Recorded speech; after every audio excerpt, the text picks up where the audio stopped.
bid saam met my. Kom gou laat ons saam met U bid. U weet dat U deurmaak. Vergiet vir 'n oomblik wie langs U staan.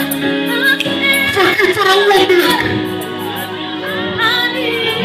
Dink vir 'n oomblik aan jouself.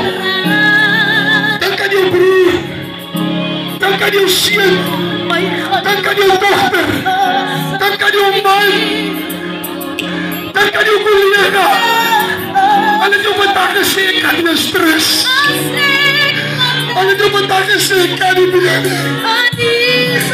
Ek kan nie meer. Die Here is hier vandag. Die Here is hier vandag. Om U wat uit te raak.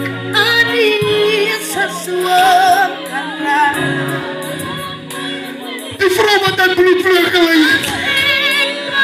Sy het dat sy so geraak. Ek gaan het weer sê. It's okay not to be okay. Maar is alright om te sê ek is alright. Bid saam met my vandaag. Bid saam met my vandaag. Jong mense op die skool. 'n staf. Wat vandaag is die Here hier om jou aan te raak. Zacchaeus het sy trots in sy sak. Zacchaeus het sy trots in sy sak. Hy sit sy trots in sy sak. En hy klim uit die vyeboom uit. Hy kon gesê dat Jesus, ek het jou nie nodig nie.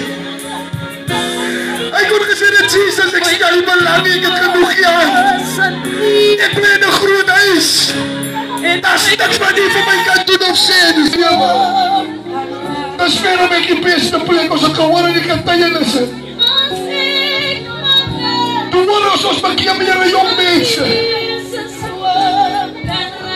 Hy breek vandaag die grendeldeure oop. Die koperdeure breek hy oop vandaag. Vir jou en vir my. Here, ek kan nie. Here, ek hier vandaag.